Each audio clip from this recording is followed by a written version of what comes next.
fever since 10 days. Patient was apparently asymptomatic 1 month ago. Then he developed abdominal distension, which is insidious in onset and gradually progressive. Fever since 10 days, which is of high pain associated with chills and fevers, with evening rise of temperature relieved with medication. He also had decreased appetite since 20 days. It is not a known case of hypertension, diabetes, cerebrovascular accident or coronary artery disease. There is no significant family history. He takes a mixed diet. Appetite is decreased since the last 20 days. Sleep is adequate. Bowel and bladder movements are regular. He is a chronic alcoholic since the last 30 years.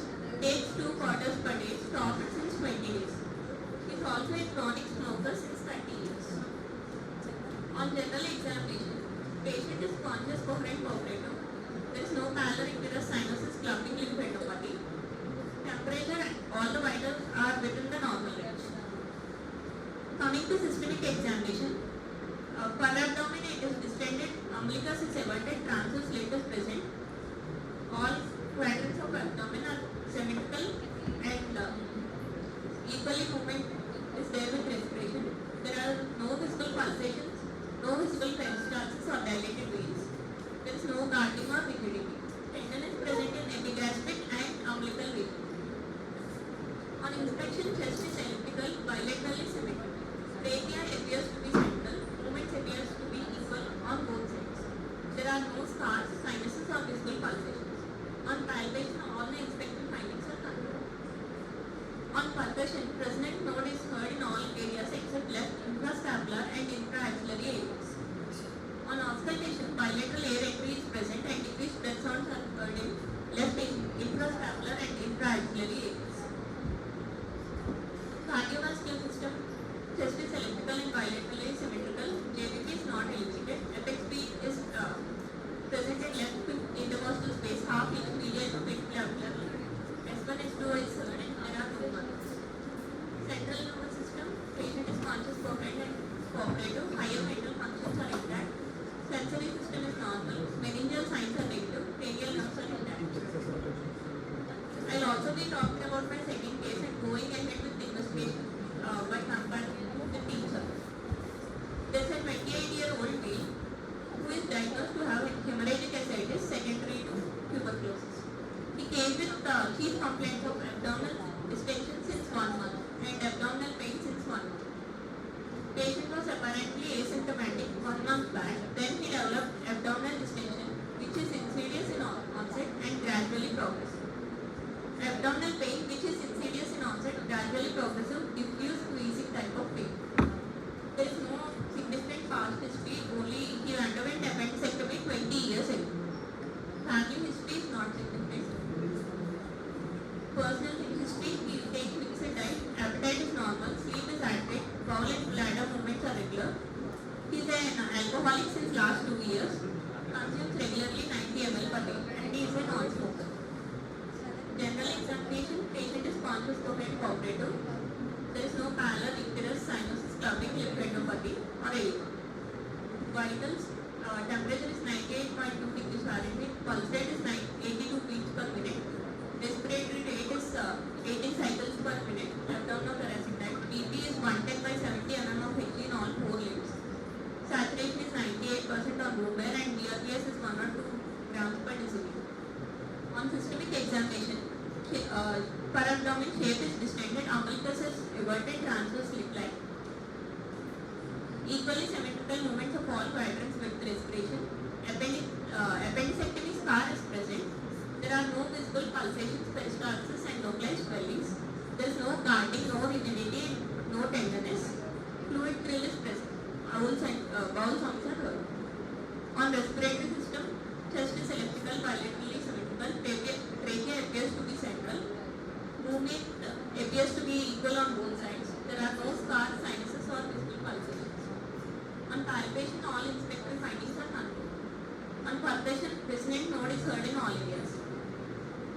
On auscultation, bilateral air entry is present and normal vesicular breath sounds are heard.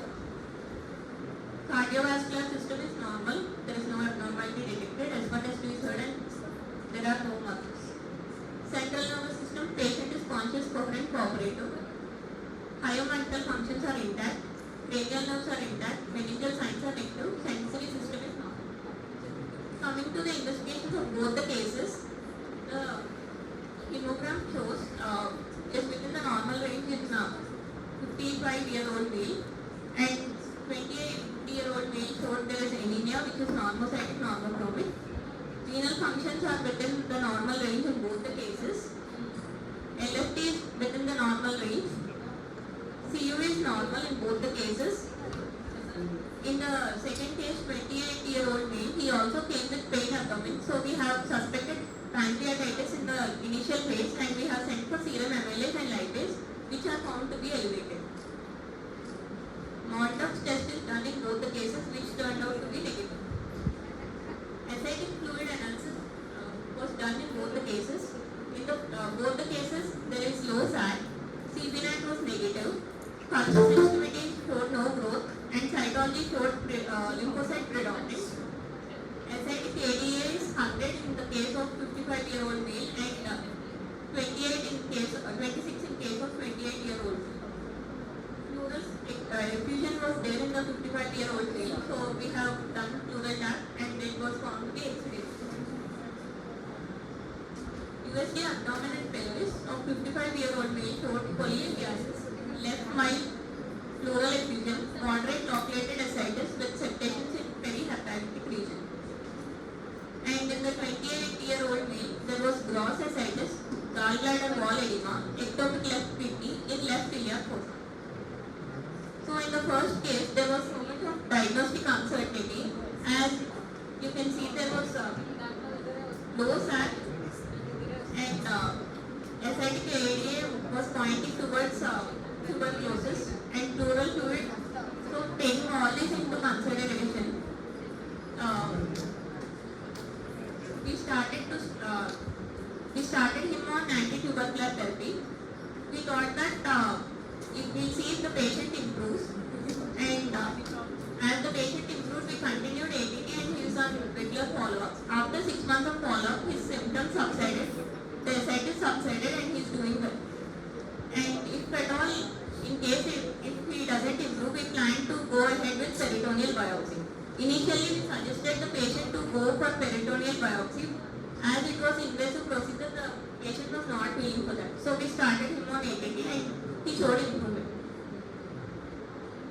Coming to the 28-year-old male who came with abdominal distension and abdominal pain with elevated levels of serum amylase and lipase, our plan was, we thought it to be acute pancreatitis, but the ultrasound showed there was no abnormality with the pancreas. So after discussion with the gastroenterologist here, we planned for CECT, and keeping the low SAT in mind, our differentials were biliary leak, which was not found in ultrasound abdomen, so we ruled that out. Later, one was tuberculosis and the other is nephrotic syndrome, but the CU is absolutely normal with no protein loss, so we ruled it out. And one was malignancy. Outside, the patient got PET CT done, which showed no malignant features. So the plan was CECT. His CECT showed severe ascites, omental thickening, and suggest ascitic fluid analysis to rule out abdominal colics, which we already done, which showed out to be low SAT, and there was normal pancreas and ectopic left kidney. So our doubt in this case was why the levels of amylase and lipase were elevated in this case, and why it can't be pancreatitis.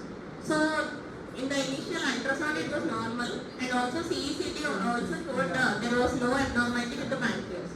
So we ruled out pancreatitis, but we also wanted to know why the levels of amylase and lipase were elevated. So we reviewed literature and found that lipase and amylase activity levels are used traditionally in the diagnosis of pancreatitis. Many investigators have demonstrated the production of pancreatic enzymes in infectious diseases that do not necessarily involve the pancreas. Lipases and phospholipases are thought to contribute to pathogenesis of Mycobacterium tuberculosis infection. Genesis coding for lipases, phospholipases and amylases are present in Mycobacterium tuberculosis, enabling the bacteria to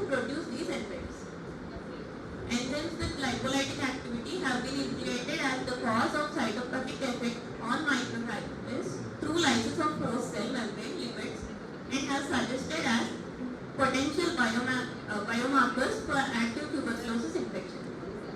It was hypothesized that if lipase enzymatic activity is altered during TB infection, such activity should have a positive correlation with ESR, a marker of active inflammation, but should diminish with treatment duration. In this case, the ESR was also elevated, it was 65, and lipase production has been demonstrated in different microorganisms like Staphylococcus aureus.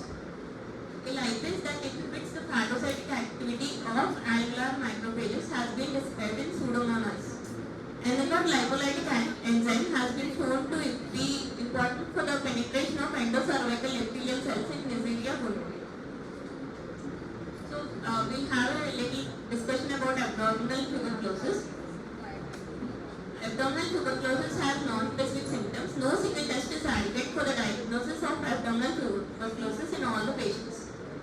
Diagnosis of abdominal tuberculosis in non-HIV positive patients remains an ongoing dilemma, requiring a high index of clinical suspicion.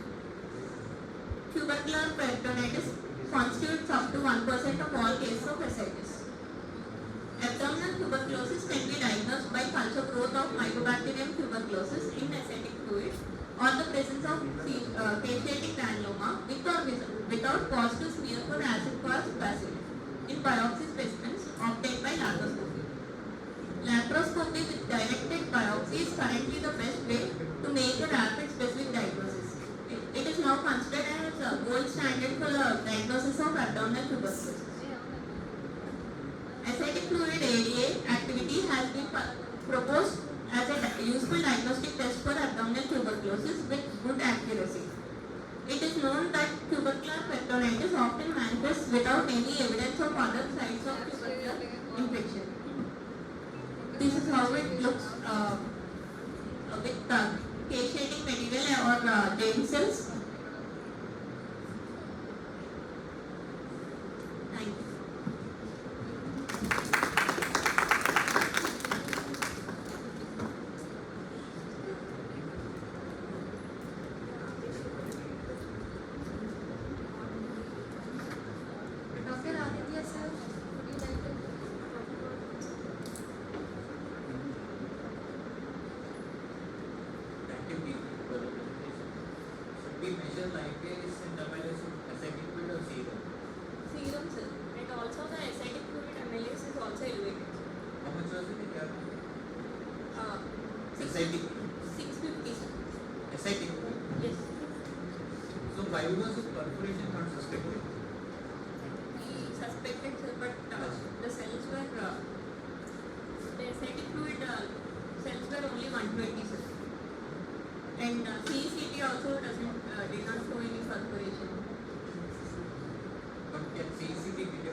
What happens in Mallory waste here? From whatever you know, what happens in Mallory waste? Or anyone? You shouldn't ask me for inputs. So Mallory waste is up to some mucosal level, there is rupture. So can that cause a perforation? Can it enter the peritoneal cavities? Yes, sir. So is it possible he had a pinch 1 month ago, had a Mallory waste, and it was a perforation? He did not give any history of winter alcohol. He regularly consumed 90 ml per day. Yeah, 180 is my level is a pinch. So, I mean, you wouldn't expect patients to tell you the absolute truth always. So, because esophageal perforation can do exactly all this. And so, how is the patient now? You started him on ATP? But if Yeah, go ahead. perforation, will be having tenderness, rigidity and all. regarding BPD? Yeah, that is an acute bacterial peritonitis. This is 1 month. So this is chronic peritonitis, chemical peritonitis. Why not? That's the thing. So because until this case you believe that it was pancreatitis, right? But now you know it can happen with you. Likewise, not every case of peritonitis should have guarding embracing, right? So is it? After starting ABD, his symptoms subsided, sir. He improved. Is it because of the ADT or by natural history? Because Yeah. you said there is some gallbladder edema. Yes, sir. Initially. So is there a biliary perforation? Can this happen? Any other infective organism which is known to do this? Which can respond to rifampicin? Salmonella actually. Typhoid. So you're convinced this is TB? Okay. Okay.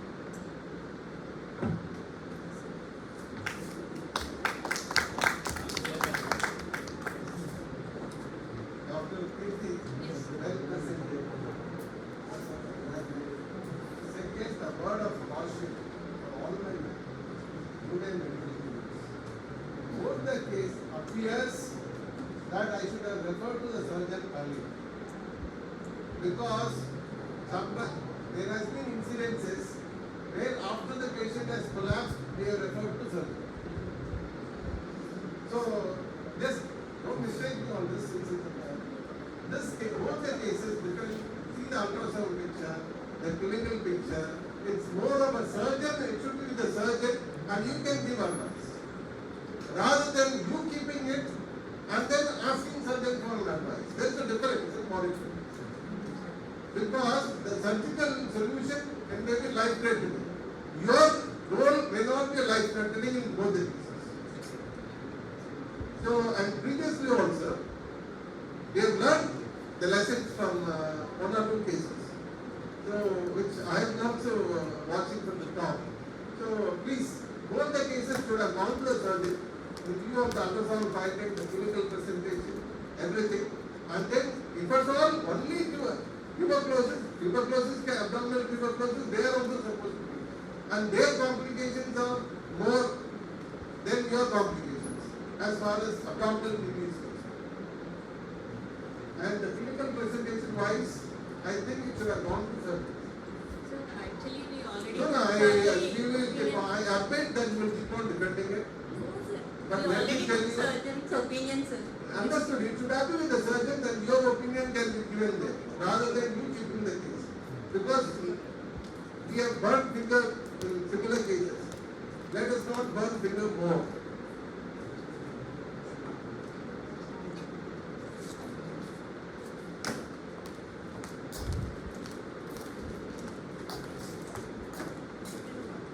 Sir, already surgery opinion was taken for that case, sir.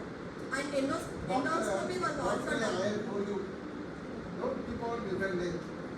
They will take your opinion. If at all there is a problem, crisis, it will be a surgical crisis, not a medical crisis. You will agree with me? If there is a biliary leak or if there is something like that, they will come just 1 minute, they just keep and then give an opinion, it may not pick up. And by the time you ask opinion, the second day PC may come, give an opinion. If it is with them, they will monitor. I know that medical fraternity is more, so we will keep on defending it. I don't want to discuss cases which we have lost. Sir, So okay, it's sir, my- apart from that surgery opinion, we have No, also doctor, done look, endoscopy. let us stop. You can give your opinion in their walk. I have got no problem at all. Keeping the patient with you and then asking for their opinion, which their role becomes very significant, I think there is a slight question. Sorry if I am wrong.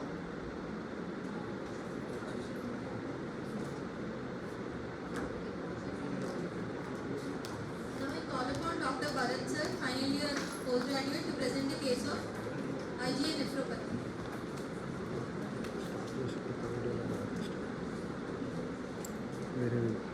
ಬೇರೆ start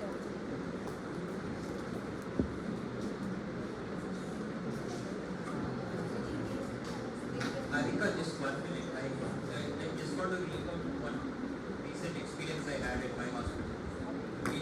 elderly gentleman, 16, who was he had multiple problems, and because it's a corporate hospital, you expect plenty of tests. So he was found to have something in the ureter in ultrasound, right?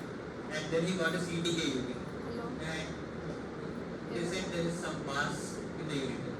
So they took him to the OT, and when they opened up, they found nothing. The ureters were clean. So the point I'm making is, if we are real, of course I agree with what sir is saying actually. Just because your CCD did not show perforation, you cannot rule out a perforation. How does MRCP show perforation? How does endoscopy show micro perforation? They cannot. Unless you see them with your eyes, naked eyes, you cannot see. MRCP won't show you perforation except in wild rat. But an endoscopy won't show perforation unless you see it with your naked eye. Open nephrotomy. So that's what sir is hinting at. These patients can go back. Videos అది తీసే ఉన్నాయి ఇంకా తీసుకోవాలి కదా ఇక్కడికి వస్తాయండి You can expect abnormal CT with normal findings and normal findings with abnormal intra findings. This can happen in medicine. Probably he is speaking from experience. I don't think we should go all this way. Post of 4K So before Kirti's slide, I was thinking perforation comes and perforation comes. Because perforation is known to cause increased amylase lipase. At least we know that. So uncommon presentation of common disease is more common than a rare disease. So whatever you said, does it apply in the ascitic fluid or serum? That's one that is thinking. All those lipases and all. Second thing, in the background of alcohol use, why not esophageal perforation? Open gesture, see gesture. Okay, they'll put it drain first, big time filter.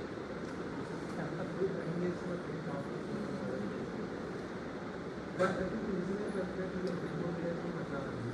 that's the thing. So she said guarding rigidity, you are saying 100% cases are out of it. Like, can you explain that AIG patient, abnormal USG, abnormal CT, normal OT? So, మనం assume చేసుకుంటాం చాలా. But he said, what is, I agree with him. We burnt our fingers. ఆయన కూడా మన age నుంచి దాటించాడు. Yeah, that's an administrative issue. Yeah, that's an administrative issue. But the point I'm making is, perforations are very dangerous. And we should be careful. MRCP, where was it?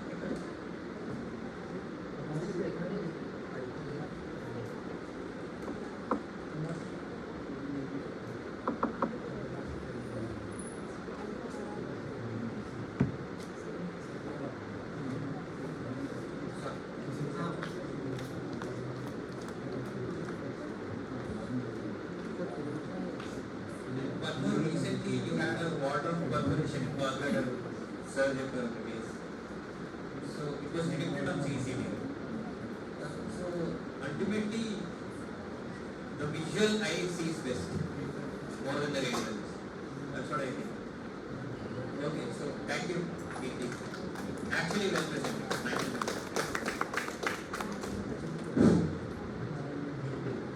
Good afternoon, everyone. I'm Dr. Kumar, postgraduate, Department of General Medicine.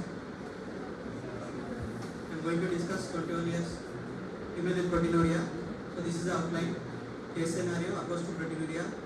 Definition with us to measure proteinuria, classification and grading, investigations, and my project on proteinuria. So, 21 years female, came with chief complaints of absent menstrual cycle since 6 months. History of presenting illness. Patient was apparently asymptomatic 6 months back. Then she developed an absent menstrual cycle, not associated with any pain of abdomen and vomiting.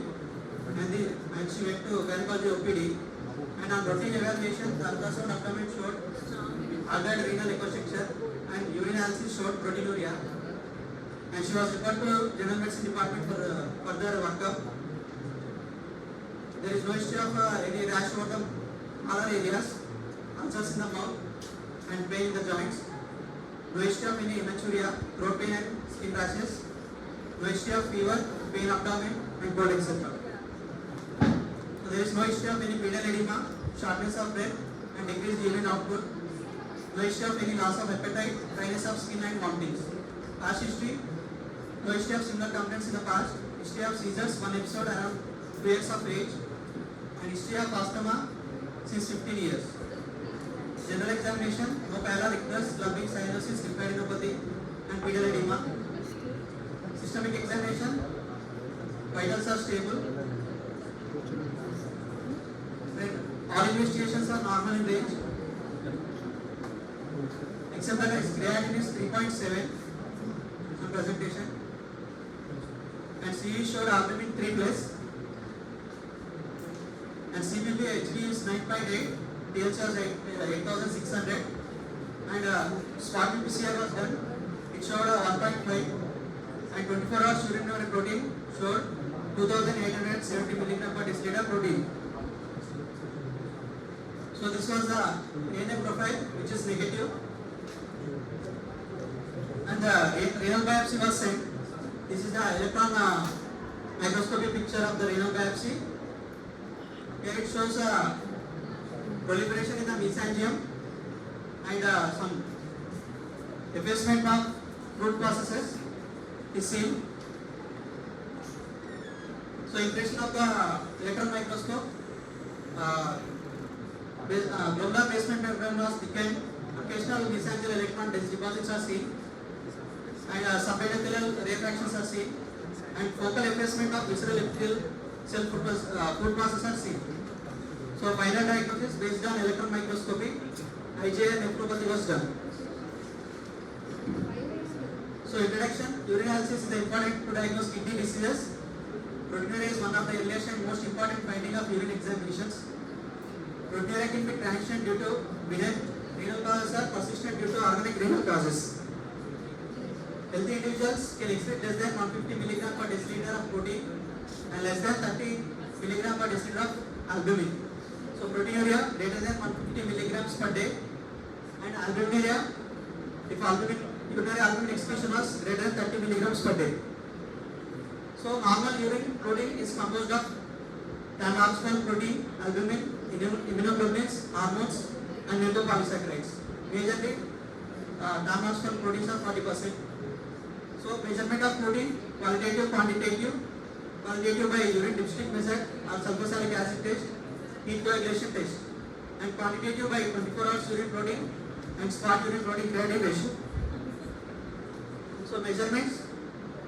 So based on dipstick, if it is trace, we can expect protein from 15 and 30 mg per deciliter, plus 1 between 30 and 100 mg per deciliter, plus 2 100 and 300 mg per deciliter, and plus 3 between 300 and 1000 mg per deciliter. If CU showing 4 plus albumin greater than 1000 mg per deciliter, we can see. So this is the dipstick test showing based on proteinuria. Here we can see that the change of color, if the protein is more, the color becomes more green. So classification of proteinuria: functional, tubular, overflow and globular proteinuria. So functional, again two types, transient and orthostatic proteinuria. Transient proteinuria we can see in exercise, fever, heart failure and UTIs. Orthostatic proteinuria, here in supine position in daytime, here we collect two samples of protein, one in the daytime and one in the night time. So the daytime specimen typically has increased with concentration of protein, and nighttime specimen having normal concentration. Globular proteinuria occurs due to disruption in globular basement membrane and podocyte. Presence of RBC cache and dysmorphic RBCs in urine examination is the clue for globular proteinuria, and more than 2 grams protein per 24 hours is seen. So major causes: primary minimal chain disease, membranous glomerulonephritis, focal segment glomerulonecrosis, membranous proliferative glomerulonephritis, IgA nephropathy. Secondary due to diabetes, lupus nephritis, amyloidosis, preeclampsia, and infections, post-streptococcal, hepatitis B, hepatitis C, HIV, and malignancies. Tubular proteinuria, it is less than 1.5 milligram per day. Causes mostly acute interstitial nephritis, immunosuppressive medications, analgesics, NSAIDs, and Sjogren's syndrome.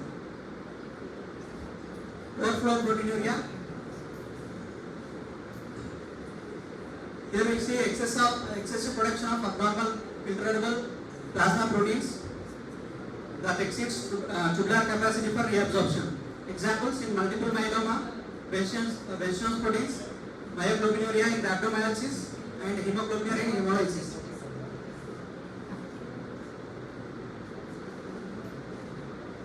So clinical evaluation by history, proteinuria is usually detected during routine screening in asymptomatic patients.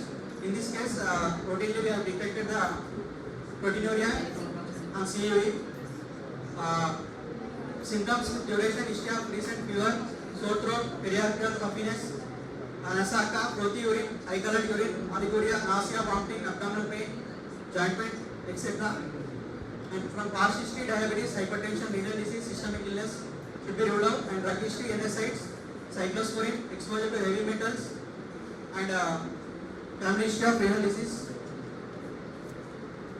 So routine tests, temperature, fundoscopic examination and investigations. Majorly spot urine protein creatinine ratio, 24 hours urine protein, renal USG, and renal biopsy. So evaluation of proteinuria. Proteinuria and urine dipsticks. We send for 24 hours urine protein excretion, and if it is moderate albuminuria, 30 to 300 milligram per deciliter, we can suspect essential hypertension, early stages of glomerulonephritis, and early diabetes. Severely increased albuminuria from 300 to 3500 milligram per deciliter, and showing RBC or RBC gas in urine analysis. We suspect myeloma associated kidney diseases, intermittent proteinuria, postural proteinuria, congestive heart failure, fever and exercise, and nephrotic range proteinuria, nephrotic syndrome, diabetes, amyloidosis, minimal chain disease, membranous glomerulopathy, IgA nephropathy. So these are the diseases showing on light microscopy, immunofluorescence, and electron microscopy. So in this case, electron microscopy showed mesangial proliferations and IgA deposits. So we consider it as IgA nephropathy. Thank you.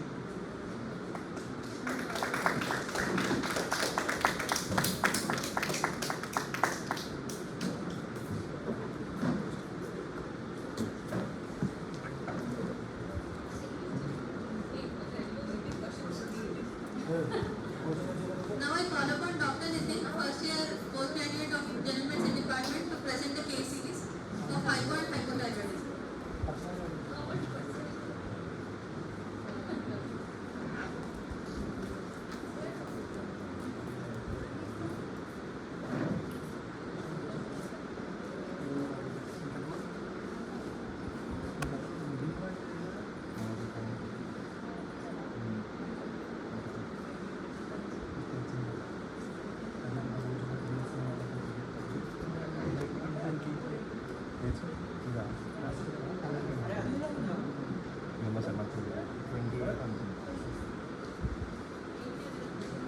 Good evening all, this is the case.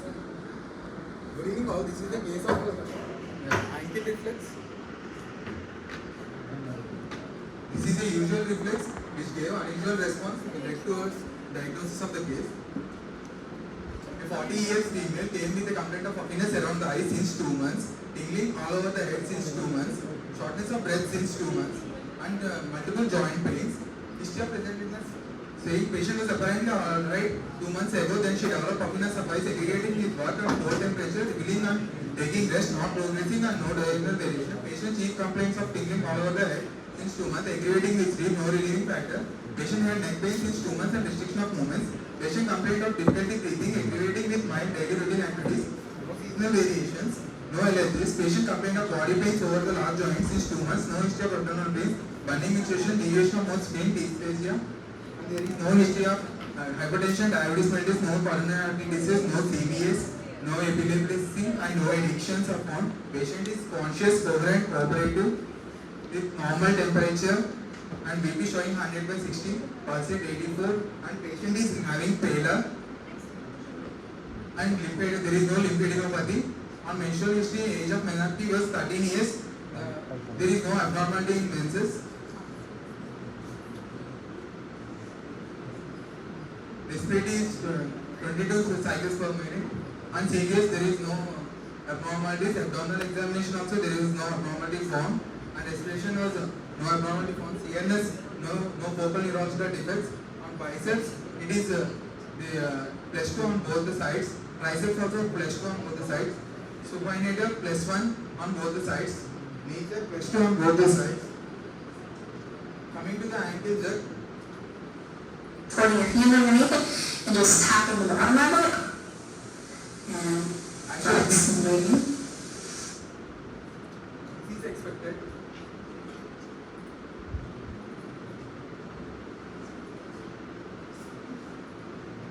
But this is the thing we got in our patient.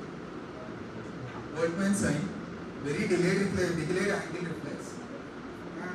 For her tingling and numbness sensation, we took the cervical spine X-ray, which found to be normal. And for anemia, without any coronary artery disease or cardiac diseases, but today we found to be normal. ECG is normal.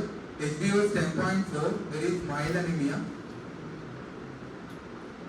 And thyroid function test, T4, TSH is 302 and T4 is 0.51. This found to be primary hypothyroidism. And suspecting, we went to USG neck, we found to be thyroiditis. And TPO antibodies of 150.8, which is more than 80%, which indicate Hashimoto's thyroiditis. The highest frequency positive result for TPO antibodies is 88% specificity with 100% with 88% sensitivity and 100% specificity. And the treatment given was Tylenol 100 mcg at the time of discharge along with Neurocrine and Picabam, Ultracet and Shalcol. Most of the hypothyroiditis cases, we have three phases, that is thyrotoxic phase, hypothyroid phase and euthyroid phase. Mostly after the hyperthyroidism phase, euthyroid can occur or hypothyroidism can take place. Symptoms of hypothyroid, fatigue, unexplained constipation, depression, dry skin. Thyrotoxic cases, fast heart rate, increase the appetite. This is my second case which shows thyrotoxic cases. And different thyroiditis like Hashimoto thyroiditis, according to antithyroid antibodies, and silent thyroiditis, postpartum thyroiditis, subacute thyroiditis, acute infectious thyroiditis, radiation-induced thyroid drunkenness, and reduced thyroiditis. And these are the tests done for thyroid to rule out thyroiditis or grave disease, thyroid function test, thyroid ultrasound, thyroid antibodies test, and erythroid sedimentation, CRP and radioactive iodine uptake test.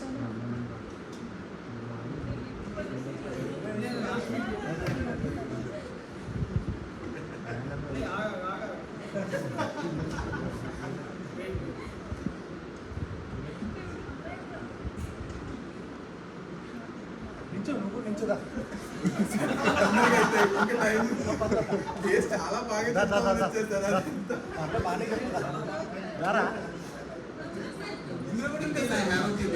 ఇందులో కూడా ఉంది. Is it okay if I ask you a few questions? Yes. It's about the case. Okay. So, general knowledge. One pad fullness of how much blood is lost? It depends on the pad size, sir. Mostly one pad includes 100 ml to 100 ml. Yes, sir. Okay, so she's taking 3 to 4 pads a day. Which is normal. 100 ml blood loss per day is normal. No, sir. So, as far as I know, one fully soaked pad is 30 ml. I'm not sure about 50% women even know this. But you said 3 to 4 pads per day. So let us say 3 to 4 fully soaked pads. How much ml is that? 120 ml. What is menorrhagia? How much? It's more than 80. So had you known this, would you have suspected hypothyroidism before your reflex? Because the commonest cause of menorrhagia is hypothyroidism. Agree? hypothyroidism well before. No sir, actually we suspected hypothyroidism only after the reflex sir. That's what I'm saying. First You we have thought I it can is on this. first we thought it is a normal reflex. Understood, sir. All I'm saying is, had you known that she is losing 120 ml of blood in her per day, would you have suspected hypothyroidism faster or earlier? So frankly speaking, I don't know that 120 Yeah. ml is menorrhagia up to now. Yeah, that's what I'm saying. But had you, if you know this, will you suspect it now? Yeah sir. Yeah. So, why did you choose to see Goldman Sachs patient? When we performed that test in front of our SR sir, SR noticed that it is delayed reflex. That's your opinion, sir? Pradeep sir? Manoj sir. Manoj sir. So, why did you do that test? Generally for case filling, all the first days we will do all the reflexes. It is routine thing we will do biceps, triceps because we had a column to fill up. So we will do that first and filling that columns. So, you are making every patient kneel on the bed and taking the No video sir, from the side? actually we will not do this in this position. Kneeling position we will not do this. Okay. Generally we will do it in a lying put down position. But this patient for recording purpose we did in that position. Okay. And have you heard of Billeric's index? No, sir. So when you find time, just look it up. But very quickly presented. Thank you.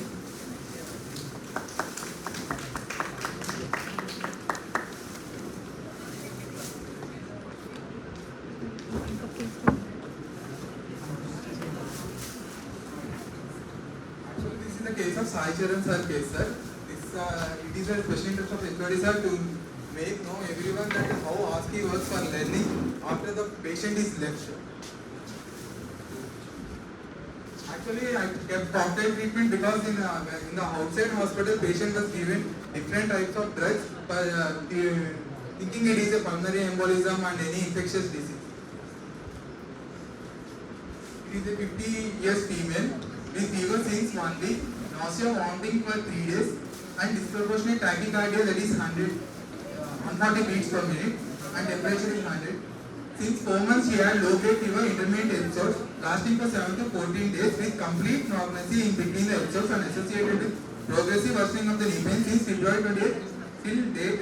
That is around 70 days. She had 4 to 5 hospital visits which reveals persistent tachycardia, low blood pressures, and documented elevation of inflammatory markers 1 month back.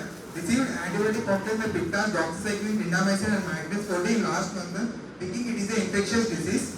She had fever initially low grade, progressed to high grade in 2 days, associated with 3 to 5 episodes of vomiting, which was initially non-bilious, with last episode of bilious vomiting with food particles as contents and no bread. She reported generalized weakness and loss of appetite with decrease in meal consumption. She used to chew tobacco regularly since years, which was stopped after his fever episode. She revealed appearance of oral ulcers, throat pain coinciding with fever. She also briefed about her right shoulder pain, which was insidious in onset, rapidly progressed over 3 to 4 days with difficulty, and pain during movements around the joints, which hampered her activities of daily living. On quick examination, painless hypopigmented lesions on the palms, distorted footnails, prominent neck swelling with smooth with degradation, soft and no nodules, a patch of low density hair, and mild conjunctival subfusion with a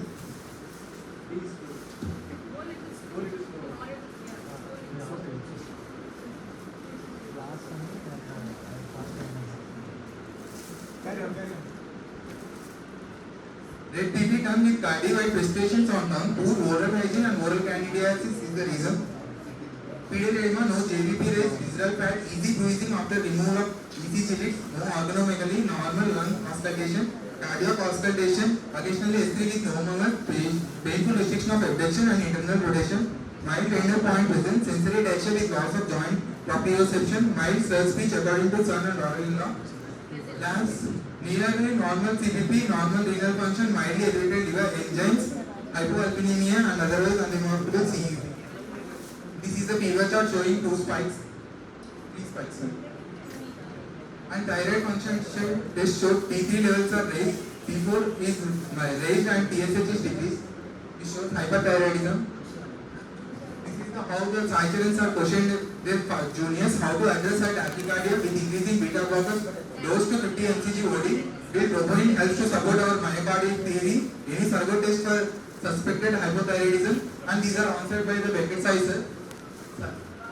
we start any hypothyroidism. Thyroid storm.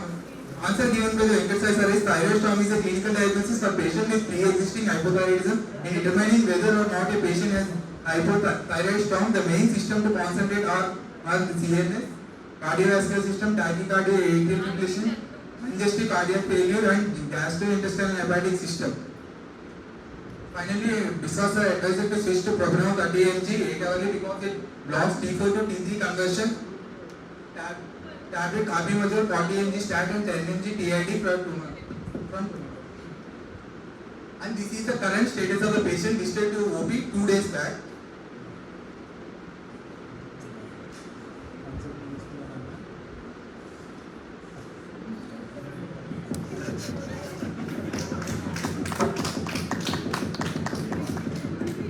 Acha Nitin, just a few. So is there a mimic which can explain all of this? Not the hyperpigmented palms and all.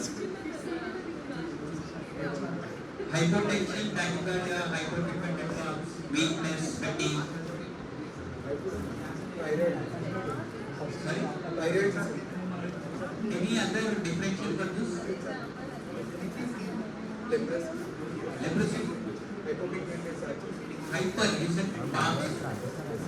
So can this be Addison's? Yes, sir. So, if there are two endocrine syndromes in the same patient, is there a, and acha, why does she have hypothyroidism? Second case, sir. Yeah, second case. What is the commonest cause of hypothyroidism? Actually, Hashimoto's thyroid is the most common between 40 to 65. No, hyperthyroidism. Hyperthyroidism. Graves' disease. Yeah. So is Graves autoimmune? Yes, sir. Yeah. And is Addison's normally autoimmune? So if two autoimmune syndromes are existing in the same patient, is there a one disease entity which can explain this? Autoimmune polyglandular syndrome type 2. Okay, so because two endocrine syndromes, and how much was her hemoglobin? Second patient, CBP is normal, that's it. Yeah, you said near normal, so that's what. How much? CBP around 10 or 10. Yeah. So another non-endocrine manifestation could be pernicious anemia. Okay, because the hyperpigmentation, red TP ton, you said red TP ton. So autoimmune polyglandular syndrome type 2, two endocrine, one non-endocrine are required for diagnosis. It looks like. Yeah, go ahead. Actually, when it is a steroid disorder, sir, steroids can stimulate thyroid gland because TSH receptors compete, both steroids and TSH compete with the TSH receptors at the thyroid level for their stimulation, sir. If steroids are more, then it can be hyperthyroidism. Most commonly, Cushing's like hypersteroidism and hyperthyroidism are most commonly occurring, sir. What would you expect the BP to be like in hyperthyroidism? Hyperthyroidism, the BP will be more, sir. Yeah, what was it in your patient? It is normal. You said 80, no? Yeah, 80, 60. Is it normal? Because hypotension. So how do you explain hypotension in hyperthyroidism unless there is Addison's? Yeah, Yes, sir. did you get my line of thinking? So I was thinking APS type 2 is a possibility. So maybe you could look for serum cortisol, the synactin test or something. I think Shashikala is experienced with it. Possibly because I don't know. Okay, yeah, good presentation.